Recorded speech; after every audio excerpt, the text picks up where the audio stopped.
மின்னுவதெல்லாம் பொன்னாகுமா? எத்தனை போட்டியாளர்கள் வந்தாலும் 30 ஆண்டுகளுக்கு மேலாக சுவிஸ் வாழ் மக்களின் அசைக்க முடியாத நம்பிக்கைக்குரிய ஒரே ஒரு தமிழர் பதிப்பகம் சேகர் சுவிஸ் பதிப்பகம். தொடர்புகளுக்கு 07594249 சுவிஸ் தமிழ் டிவி உறவுகள் அனைவருக்கும் வணக்கம். மற்றும் ஒரு குற்றமும் பின்னணியும் நிகழ்ச்சியினூடாக நான் உங்கள் தேவா மதன். இன்றைய காணொளி புலம்பெயர் வாழுகின்ற மக்கள் அனைவருக்கும், குறிப்பாக சுவிட்சர்லாந்தில் மாத்திரமல்லாமல் புலம்பெயர் தேசத்திலே வாழ்ந்து கொண்டிருக்கின்ற ஈழத் தமிழர்கள் அனைவருக்கும் மிக முக்கியமான ஒரு செய்தியாக இருக்க போகிறது. எனவே காணொளியை கடைசி வரைக்கும் ஸ்கிப் பண்ணாம பாருங்க. இந்த ஒரு விடயத்தினால் பல்வேறு தமிழர்கள் ஏமாற்றப்பட்டிருக்கிறார்கள். பல தமிழர்கள் தங்களுடைய வாழ்க்கையினை தொலைத்து கோமா நிலைக்கு தள்ளப்பட்டிருக்கிறார்கள். பல மரணங்கள் இடம்பெற்றிருக்கிறது. அது என்ன விடயம் என்பதை நீங்கள் காணொலியினுடைய தம்ப்நெயில் பார்த்து தெரிந்திருப்பீர்கள். சீட்டு பிடித்தல் முறை தொடர்பான முறைகேடுகள் தொடர்பான ஒரு காணொளி. புலம்பெயர் தேசத்திலே எங்கள் ஈழத்தமிழர்கள் மத்தியிலே பரவலாக பின்பற்றப்படுகிற அல்லது புழக்கத்தில் இருக்கக்கூடிய நிதி சார்ந்த ஒரு நடவடிக்கைகளில் ஒன்று இந்த சீட்டு பிடித்தல் என்கின்ற விடயம். இந்த சீட்டு பிடித்தல் முறை காரணமாக சுவிட்சர்லாந்தில் பல்லாயிரக்கணக்கான சுவிஸ் பிராங்குகளை ஒருவர் கொள்ளையடித்திருக்கிறார் என்று சொல்லலாம். இதனால் பாதிக்கப்பட்டவர்கள் எம்மை நீண்ட நாட்களுக்கு முன்னர் தொடர்பு கொண்டு அது தொடர்பான ஆதாரங்களையும் சமர்ப்பித்திருந்தார்கள். காலம் நேரம் போதாத காரணத்தினால் அது தொடர்பான காணொளியினை மேற்கொள்வது எங்களுக்கு சிரமமாக இருந்தது. உங்களுக்கு தெரியும், புலம்பெயர் தேசத்திலே ஒரு ஊடகத்தை நடாத்துவது என்பது இங்கிருக்கின்ற வேலைகளுக்கு மத்தியிலும் எவ்வளவு ஒரு சவாலான விடயம் என்பது இங்குள்ள அனைத்து உறவுகளுக்கும் தெரிந்த விடயம். எனவே இப்பொழுதும் இந்த பிரச்சனை சுவிட்சர்லாந்தில் மாத்திரமல்லாமல் ஏனைய ஐரோப்பிய நாடுகளிலும் தமிழர்கள் மத்தியிலே மிகப்பெரிய பேசுபொருளாகவும் மிக பாரிய மோசடிகள் இடம்பெறக்கூடிய ஒரு பிரச்சனையாகவும் இருக்கின்ற காரணத்தினால் இந்த விடயத்தை பேசியே ஆக வேண்டும் என்ற ஒரு முடிவுக்கு வந்திருக்கிறோம். சுவிட்சர்லாந்தில் ஏமாற்றப்பட்டது யார்? எவ்வளவு சுவிஸ் பிராங்குகள் ஏமாற்றப்பட்டிருக்கிறது? எந்த இடம் என்கின்ற தகவல்களோடு அண்மையில் பிரான்ஸ் நகரிலும் தமிழர் இருவர் தாக்கப்பட்டிருந்தார்கள். சீட்டு பிடித்து பல லட்சம் ஈரோக்கள் ஏமாற்றிய ஒருவருக்கு பல குழுக்களினால் தாக்குதல் சம்பவம் ஒன்று இடம்பெற்றிருந்தது. அந்த செய்தியினையும் நீங்கள் அறிந்திருப்பீர்கள். அது மாத்திரமன்றி கடந்த ஒரு மாதத்திற்கு முன்னர் அமெரிக்காவில் ஒரு ஈழத்தமிழர் பலியாகி இருக்கிறார். அதற்கும் காரணம் இந்த சீட்டு மோசடியாக இருக்கிறது. அதே போன்று ஆஸ்திரேலியாவிலும் ஒரு நபர் பல தமிழர்களை சீட்டு பிடித்தல் முறை மூலம் ஏமாற்றியிருக்கிறார். இப்படி உலகமெங்கும் பறந்து வாழுகின்ற ஈழத்தமிழர்கள் பலர் இதனால் பாதிக்கப்பட்டிருக்கிறார்கள். இவ்வாறான சம்பவங்களில் சம்பந்தப்பட்டு சிக்கி தங்களுடைய பணத்தை இழந்து வெளியில் சொல்லவும் முடியாமல் தங்களுக்குள்ளே புலம்பிக் கொண்டிருக்கின்ற ஈழத்தமிழர்கள் ஏராளமானவர்கள் இருக்கிறார்கள். அவ்வாறு ஏமாற்றப்பட்டவர்களில் ஒரு சிலர் நேரடியாக என்னை தொடர்பு கொண்டு அது தொடர்பான தகவல்களை வழங்கியிருந்தார்கள். அது தொடர்பான ஆதாரத்தினையும் என்னிடம் சமர்ப்பித்திருந்தார்கள். அதன் அடிப்படையில் சுவிட்சர்லாந்தில் சீட்டு பிரச்சினை சம்பந்தமாக இடம்பெற்ற அந்த மோசடி தகவலையும், அதனைத் தொடர்ந்து பிரான்சிலே இடம்பெற்ற சம்பவம், ஆஸ்திரேலியாவிலே இடம்பெற்ற சம்பவம், அதே போன்று அமெரிக்காவிலே இடம்பெற்ற சம்பவம் என்பவற்றை உங்களோடு பகிர்ந்து கொள்ளலாம் என்று இருக்கிறேன். உங்களுக்கு தெரியும், புலம்பெயர் தேசத்திலே இந்த சீட்டு பிடித்தல் முறை என்பது இப்பொழுது இன்று நேற்று தொடங்கிய ஒரு விடயம் அல்ல. புலம்பெயர் தேசத்திற்கு தமிழர்கள் வந்த காலம் தொடக்கம் இந்த சீட்டு பிடித்தல் முறை என்பது தமிழர்களுக்குள்ளேயே பரவலாக பின்பற்றப்படுகின்ற அல்லது நடைமுறையில் இருக்கக்கூடிய ஒரு நிதி கொடுக்கல் வாங்கல்களாக இருக்கிறது. உண்மையில் இந்த சீட்டு பிடித்தல் முறை என்பது பல்வேறு தமிழர்கள் ஏமாற்றப்பட்டிருந்தாலும் கூட அவர்களால் சட்ட நடவடிக்கை எடுக்க முடியாமல் இருப்பதற்கான காரணம் என்ன என்பதும் உங்களுக்கு தெரியும். பொதுவாக புலம்பெயர் தேசத்தினுடைய சட்டத்தின் அடிப்படையில் ஆதாரங்கள் இல்லாமல் எந்த ஒரு முறைப்பாடுகளையும் அவர்கள் எடுக்க மாட்டார்கள், எந்த ஒரு வழக்கினையும் தொடர மாட்டார்கள். எனவே இந்த சீட்டு பிடித்தல் முறை என்பது நன்கு பழகியவர்களிடையே மேற்கொள்ளப்படுகின்ற ஒரு முறைமை என்பதனால் அவர்களுக்கிடையிலான எழுத்து மூலமான ஆதாரங்கள் எதுவுமே சமர்ப்பிக்கப்படுவதில்லை அல்லது பரிமாறப்படுவதில்லை என்று சொல்லலாம். எனவே ஒருவர் சீட்டு மூலம் உங்களை ஏமாற்றுகின்ற பொழுது அவர் மீது உங்களால் வழக்கு தொடர முடியாது அல்லது சட்ட ரீதியான நடவடிக்கைகளை மேற்கொள்ள முடியாது. எனவேதான் இந்த ஒரு விடயத்தை ஏமாற்றுபவர்கள் தங்களுக்கு சாதகமாக பயன்படுத்தி கொண்டு நம்பிக்கையின் அடிப்படையில் தங்களோடு சிநேகிதமாக பழகிய பலரை ஒன்று சேர்த்து இந்த சீட்டு முறைமையினை கையாளுகின்றார்கள். பலர் ஒன்று சேர்ந்து பல தொகை பணத்தினை செலுத்துகின்ற பொழுது தாங்கள் எதிர்பார்த்த தொகை வந்த பின்னர் அவ்வளவு பணத்தையும் சுருட்டிவிட்டு தலைமறைவாகி விடுகிறார்கள் அல்லது சீட்டு பிடித்தவர்களுடைய தொடர்பினை துண்டித்து விடுகிறார்கள். இவ்வாறுதான் இந்த மோசடி பரவலாக இடம்பெற்றுக் கொண்டிருக்கிறது. அதிகம் பேசாமல் சுவிட்சர்லாந்தில் இடம்பெற்ற அந்த சம்பவத்தோடு நாங்கள் இன்றைய குற்றமும் பின்னணியும் நிகழ்ச்சியினை ஆரம்பிப்போம்.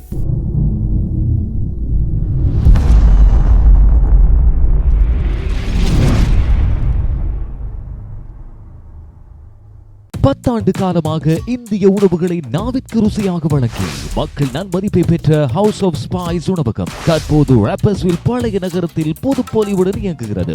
இயற்கையோடு இளைப்பாற வரும் உங்களின் பசியாற்ற வாழ்வில் மறக்க முடியாத சுவையுடன் ஒரு முறை உணவருந்து நாட வேண்டிய ஒரே உணவகம் ஹவுஸ் ஆஃப் ஸ்பைஸ். குளுகாஸ் 48640 ராப்பர்ஸ்வில் யோனா. தொடர்புகளுக்கு சுழியம் 55 210 16 50. சுவிட்சர்லாந்தினுடைய பாசல் மாகாணத்தில் வசிக்கக்கூடிய 63 வயதான ஒரு நபர் தன்னுடைய சிநேகிதன் ஒருவராலேயே ஏமாற்றப்பட்டிருக்கிறார் இந்த சீட்டு முறைமையினை பயன்படுத்தி. யாழ்ப்பாணம் வேலனையை பிறப்பிடமாக கொண்ட இவர் பல காலமாக சுவிட்சர்லாந்து பாசல் பகுதியிலே வசிக்கக்கூடிய ஒருவர். கிட்டத்தட்ட 1994ஆம் ஆண்டிலிருந்து தங்களுடைய குடும்பத்தாரோடு மிக நெருக்கமாக பழகிய ஒரு நண்பரே இவ்வாறான மோசடியில் ஈடுபட்டிருக்கின்றமை ஒரு வேதனைக்குரிய விடயமாகத்தான் இருக்கிறது. 1994ஆம் ஆண்டிலிருந்து தங்களுடைய குடும்பத்தோடு மிக நெருக்கமாக பழகிய அந்த நபரிடம் தங்களுக்கு கஷ்டங்கள் ஏற்படுகின்ற பொழுது சில கொடுக்கல் வாங்கல்களை ஆரம்பத்தில் மேற்கொண்டிருக்கிறார். நிதி ரீதியான பிரச்சனைகள் ஏற்படுகின்ற போது இவரிடம் கேட்டு அவர் வட்டிக்கு கடன் கொடுத்து இவ்வாறான நட்பு தொடர்ந்திருக்கிறது. இவருக்கு மாத்திரமல்லாமல் சுவிட்சர்லாந்திலே இருக்கக்கூடிய பல நபர்களுக்கு அவர் வட்டிக்கு கொடுத்திருக்கிறார். அந்த விடயத்தில் இவர் மிக நேர்மையாக இருந்த காரணத்தினால் இவ்வாறான செயற்பாடுகள் தொடர்ச்சியாக இடம்பெற்றுக் கொண்டிருக்கின்ற தருணத்தில் ஒரு கட்டத்தில் சீட்டு பிடிக்கின்ற முறைமையினை ஆரம்பிக்கின்றார். பலருக்கு நிதி தேவைப்படுகின்ற விடயங்களில் வட்டிக்கு குறைந்த வட்டியில் பணத்தினை கொடுத்து அனைவரது நம்பிக்கைக்கும் இவர் ஒரு பெயர் போனவராக இருப்பதினால் சீட்டு பிடிக்கின்ற பொழுது இவரை நம்பி பலர் சேரத் தொடங்கினார்கள். கிட்டத்தட்ட ஒரு குழுவிலே 10 to 15 பேர்களை சேர்த்து சீட்டு பிடிக்க ஆரம்பிக்கின்றார். இவ்வாறு 4 குழுக்கள் சீட்டு பிடிக்க ஆரம்பிக்கின்றது. மொத்தம் ஒரு குழுவில் 10 பேர் என்று சொன்னால் கூட 4 குழுவில் 40 பேர்கள் இருப்பார்கள். இவ்வாறு ஒவ்வொருவரும் ஒவ்வொரு மாதமும் 2000, 3000, 5000 என சீட்டு காசுகளை கட்ட ஆரம்பிக்கின்றார்கள். இவ்வாறு இந்த நடவடிக்கை தொடர்ச்சியாக இடம்பெற்றுக் கொண்டிருக்கின்றது. கிட்டத்தட்ட 2023ஆம் ஆண்டு வரையிலான காலப்பகுதி வரை இந்த சீட்டு பிடிக்கும் பழக்கம் இருந்திருக்கிறது. இவரிடம் நிறைய பேர் சீட்டு பிடித்திருக்கிறார்கள். முக்கியமாக குறிப்பிட வேண்டிய விடயம் என்னவென்றால் பாசல் நகரிலே இருக்கக்கூடிய மிக பிரபலியமான வணிகர்கள் கூட இவரை நம்பி சீட்டு பிடித்து ஏமாந்த கதைதான் மிக வேதனைக்குரிய ஒரு விடயமாக இருக்கிறது. எனவே இவ்வாறான விடயங்களை நாங்கள் இன்னும் சொல்லாமல் இருந்தால் இதை போன்று இன்னும் ஒருவர் உருவாகுவார், இன்னும் பல்வேறு கஷ்டப்பட்டவர்களுடைய பணங்களை ஏமாற்றுவார் என்ற ஒரு காரணத்தினால் நாங்கள் சொல்லுகிறோம். எனவே இங்கு யாரையும் சுட்டிக்காட்ட வேண்டிய விடயமோ அல்லது யாரையும் நாங்கள் அவமானப்படுத்த வேண்டிய தேவையுமே இல்லை. இந்த செய்தியினை நாங்கள் வெளியிடுவதனுடைய முக்கிய காரணம் எங்களுடைய மக்களுக்கு இந்த சீட்டு பிடித்தல் தொடர்பான விழிப்புணர்வு தேவை என்பதற்காக மாத்திரம்தான். இந்த பாசலில் வசிக்கக்கூடிய 63 வயதான அந்த நபர் இவரிடம் 4 சீட்டுகளை பிடித்திருக்கிறார். இதன் பின்னர் கடந்த 2023ஆம் ஆண்டு நவம்பர் மாதம் 10ஆம் தேதி வரையில் சீட்டுகளை கட்டி வந்திருக்கிறார். அதுவரையில் கட்டப்பட்ட தொகை கிட்டத்தட்ட 78,000 சுவிஸ் பிராங்குகள் என்று அவர் குறிப்பிடுகின்றார். வணக்கம் சுவிஸ் வாழ் உறவுகளே, நான் லீஸ்டாலில் இருந்து கதைக்கிறேன். என்னுடைய நீண்டகால சிநேகிதமான ஒரு அண்ணன் பாசல்ல இருக்கிறார். அவரை எல்லாருக்கும் தெரியும். ஸ்வீட்டு நானும் எனது தம்பி எனது மகன் 3 பேரும் இணைந்து 4 ஸ்வீட்டு கட்டினாங்க. அதில் 2 ஸ்வீட்டு 10ஆம் மாதம் 10ஆம் தேதி 11ஆம் மாதம் 2023 கடைசி சீட்டு அவர் தர இல்லை. 13ஆம் தேதி 11ஆம் மாதம் 2023 3 நிமிஷமும் 11 செகண்டும் என்னோட கதைச்சவர் எல்லாம் கொண்டு வந்தார் என்று சொன்னவர் கடைசியாக அவர் தொடர்புகளையும் நிறுத்திவிட்டார். வீட்டுக்கு போய் வெள்ளடித்தால் போலீஸுக்கு தான் தொடர்புள்ளினேன். 2 முறை போலீஸ் வந்து என்னோட கதைச்சது நான் போலீஸுக்கு விளங்கப்படுத்தியுள்ளேன். அதை விட போலீஸில் போய் முறைப்பாடும் அளித்துள்ளேன். அதற்கு போலீஸ் இந்த சீட்டு கட்டின எல்லா தமிழாக்களும் இணைந்து இந்த கேஸை தாங்க அதுக்குரிய நடவடிக்கை எடுப்ப வேண்டும். மற்றது தங்களுக்கும் தெரியுது இவர் உலகாலம் ஒரு தரம் வரையில் இப்போ போலீஸ் அடிக்கடி அடிக்கின தொடர்புள்ளின. அப்போ தமிழாக்கள் வந்து இவரை பெல் அடிக்கின இதாண்டினேன்னு சொல்லி ஒரு குற்றச்சாட்டு இருக்குன்னு போலீஸுக்கும் தங்களுக்கும் தெரியுதான்னு சொல்லுது. அப்போ போலீஸ்கார சொல்லினா இருக்க முக்கியமாக இந்த பாசலில் இருக்கிற அந்த அன்னைக்கும் இந்த குடும்பத்துக்கும் எதிராக நீங்கள் தமிழாக்கள் ஒன்று சேர்ந்து ஒரு கேஸை பாரம்பரிய சொல்லினேன். ஆகவே சுவிஸ் வாழ் தமிழ் உறவுகளே, பாசலில் இருக்கும் அந்த அன்னையை எல்லாருக்கும் தெரியும். நான் பேர் சொல்ல விரும்ப இல்லை. தயவு செய்து எல்லோரும் இணைந்து இந்த அநியாயமாக நடந்த இந்த இது இனியும் நடக்காமல், இனியும் தமிழாக்கள் எப்படி சீட்டுன்ற போர்வையில் ஏமாறாமல் ஒரு உழைப்பு உணர்வு வரவேணும்ன்றதுக்காகத்தான் நான் இதை மீடியாவில் கொடுக்கிறேன். அதை விட எல்லோரும் இணைந்து இந்த கேஸை செய்தால் கட்டாயம் அவர் எங்களுக்குரிய பணத்தை திருப்பி தருவார். ஆகவே தமிழாக்களே உணர்வுடன் செயற்படுமாறு மிகவும் தாழ்மையுடன் கேட்டுக்கொள்கிறேன். நன்றி. இதன் பின்னர் பாசலில் இருக்கக்கூடிய இந்த 63 வயதான நபர் கடந்த வருடம் ஜூன் மாதம் அளவிலே 15ஆம் தேதி இவரை சந்திக்க செல்லுகிறார்கள். சந்திக்க சென்ற போது தற்செயலாக அவருடைய மகளை காண்கிறார்கள். மகளை கண்டு அவருடைய தகப்பன் செய்த விடயத்தையும் தங்களுடைய காசை தங்களுடைய பணத்தை திரும்ப தருமாறும் அவர்களுடன் பேச்சுவார்த்தை நடத்துகிறார்கள். ஆரம்பத்தில் இவர்கள் சுமூகமாக பேசிக் கொண்டிருந்தவர்கள் திடீரென இறுதியில் உங்களுடைய காசை நாங்கள் இனி தரமாட்டோம் என்று சொல்லி கொஞ்சம் மிரட்டுகின்ற துணையிலே பேசியிருக்கிறார்கள். இதற்கு பின்னர் அந்த இடத்திலே சிறிய அளவிலான வாக்குவாதம் ஏற்படுகிறது. பணத்தினை ஏமாற்றியவருடைய மகள் திடீரென போலீசாருக்கு அழைப்பினை எடுத்து 5 நிமிடத்தில் அந்த இடத்தில் பாசல் ஸ்டட் போலீசார் வந்து விசாரணைகளை மேற்கொள்கின்றார்கள். எனவே ஏமாற்றியவர்களுடைய மகள் இவர்களை விட்டபாடில்லை. போலீசாரிடம் தன்னை இவர்கள் பாலியல் ரீதியாக துன்புறுத்த முற்பட்டதாக அந்த இடத்தில் போலீசாரிடம் முறையிடுகின்றார். இதன் பின்னர் குறித்த நபர் தன்னோடு பாதிக்கப்பட்ட ஒரு சிலரை தொடர்பு கொண்டு போலீசார் சொல்லி இருக்கிறார்கள் 10 to 15 பேர் வரையில் பாதிக்கப்பட்ட நபர்கள் கையெழுத்திட்டு தங்களுக்கு நடந்த சம்பவத்தை முறைப்பாடாக எழுதி தந்தால் வழக்கு தாக்கல் செய்வதாகவும் அவர்கள் மீது நடவடிக்கை எடுப்பதாகவும் பாசல் போலீசார் தெரிவித்திருக்கிறார்கள். எனவே பாதிக்கப்பட்ட நபர்கள் அனைவரும் ஒரு 10 பேராவது அல்லது 15 பேராவது ஒன்றிணைந்து போலீசாரிடம் முறையிட வாருங்கள் என்று சொல்லி பேசியிருக்கிறார். இருந்தாலும் 4-5 பேர்களை தவிர ஏனையவர்கள் ஒத்துழைக்கவில்லை என்ற விடயத்தினையும் அவர் மிக வேதனையோடு தெரிவித்திருந்தார். ஒவ்வொருவரும் மிகப்பெரிய தொகைகளை இழந்திருக்கிறார்கள். முக்கியமாக இந்த நான் குறிப்பிட்ட நபர் கிட்டத்தட்ட 78,000 சுவிஸ் பிராங்குகளை இழந்திருக்கிறார். இவர் 4 சீட்டுகள் மூலமாக இந்த பணத்தினை இழந்திருக்கிறார். அதே போன்று பாசலில் இருக்கக்கூடிய பிரபலமான ஒரு தொழிலதிபர், ஒரு கடை நடத்தக்கூடிய ஒருவரும் கிட்டத்தட்ட பல்லாயிரக்கணக்கான சுவிஸ் பிராங்குகளை சீட்டு மூலம் இழந்திருக்கிறார். அதே போன்று பாசல் பகுதியில் மிக்ரோஸில் வேலை செய்யக்கூடிய ஒரு நபர் 4,20,000 சுவிஸ் பிராங்குகளை ஏமாந்திருப்பதாகவும் அவர் சொல்லியிருந்தார். அதனுடைய உண்மைத்தன்மை எங்களுக்கு தெரியவில்லை. இவர்களை போன்று ஏமாந்தவர்கள் யாருமே வெளியில் வந்து உண்மைகளை சொல்லுவதில்லை. இதற்கு 2 காரணங்கள் இருக்கிறது. ஒன்று, தாம் ஏமாந்து விட்டதை வெளியில் சொல்லுவது வெட்கக்கேடான ஒரு விடயமாக பார்க்கின்றார்கள், அல்லது தாங்கள் ஏமாந்த விடயத்தினை வெளியில் சொல்லுவதால் அவமானப்படுத்தி விடுவார்கள் அல்லது கௌரவ குறைச்சலாக இருக்கும் என்ற ரீதியிலாக பார்க்கப்படுவதாகத்தான் எனக்கு தோன்றுகிறது.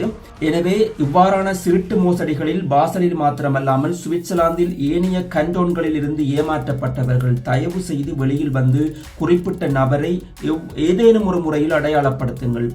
அல்லது சீட்டுகளை நீங்கள் சீட்டு பிடித்தல் முறையினை மேற்கொள்கின்ற பொழுது ஒவ்வொரு முறை நீங்கள் பணம் செலுத்துகின்ற பொழுதும் எழுத்து மூலமான கொடுக்கல் வாங்கல்களை மேற்கொள்ளுங்கள். காரணம், இங்கல்ல எங்கு சென்றாலும் இந்த சீட்டு முறைமைக்கு சட்ட ரீதியாக நீங்கள் நடவடிக்கை எடுக்க முடியாது. எந்த ஒரு குற்றச்செயலுக்கும் ஆதாரங்கள் இல்லாமல் எந்த ஒரு நாட்டு போலீசாரும் முறைப்பாடுகளை ஏற்றுக்கொள்ள மாட்டார்கள் என்ற விடயம் புலம்பெயர் தேசத்திலே இருக்கின்ற ஒவ்வொருவருக்கும் தெரிந்த ஒரு விடயமாக இருக்கிறது. இவ்வாறு பாசலில் இருக்கின்ற அந்த 63 வயதான நபர் என்னுடன் நேரடியாக தொடர்பு கொண்டு நேரடியாக சந்தித்து ஏமாற்றிய நபருடன் பேசிய தொலைபேசி உரையாடல்கள், அதே போன்று அவருடன் மேற்கொண்ட குறுந்தகவல் பரிமாற்றங்கள் என்கின்றவற்றை என்னோடு பகிர்ந்திருந்தார்.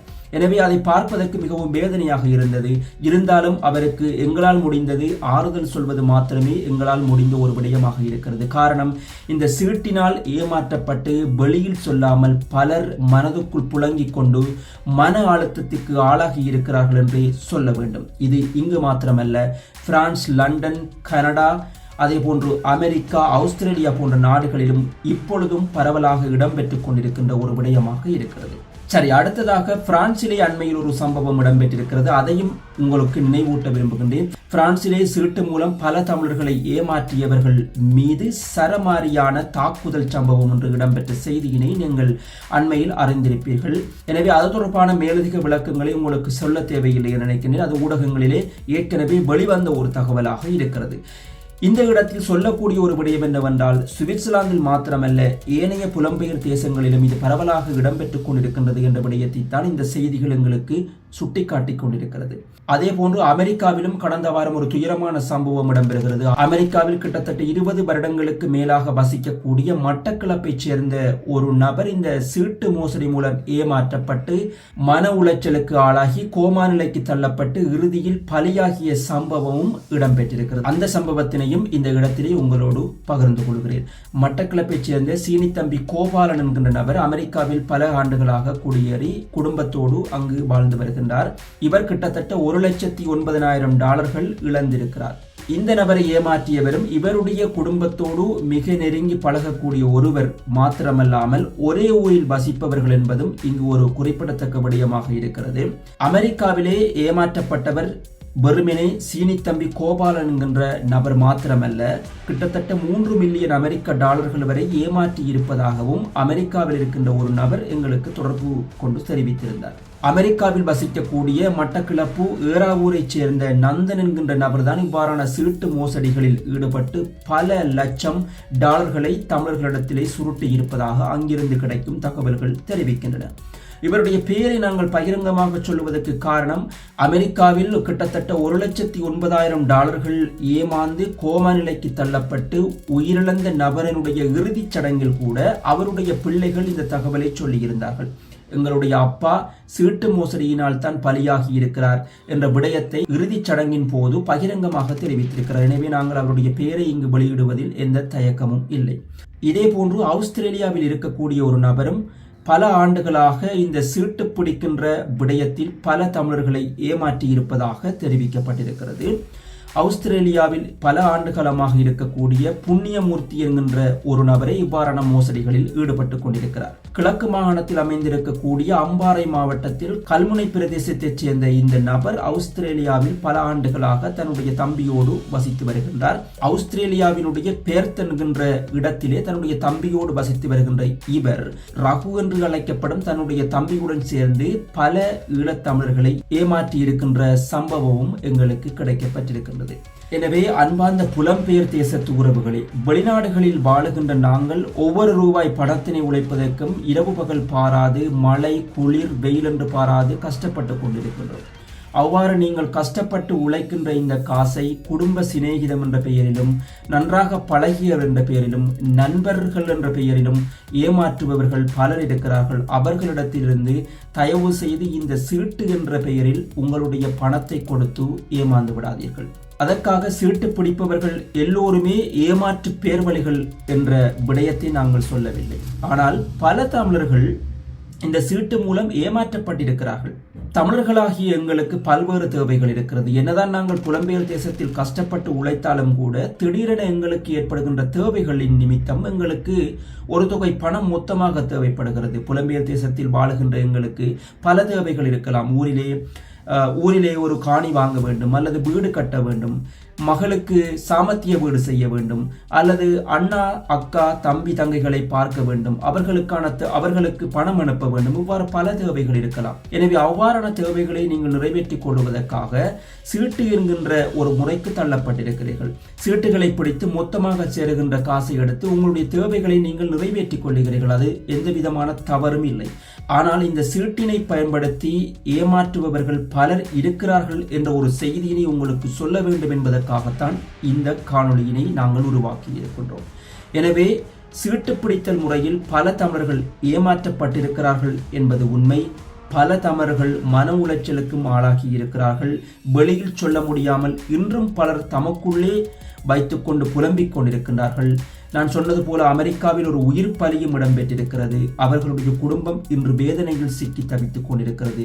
கிட்டத்தட்ட $1,09,000 என்பது பெரிய தொகை. எங்களுடைய இலங்கை ரூபாயில் பார்க்கின்ற பொழுது அது கோடிகளில் வந்து சேரும்.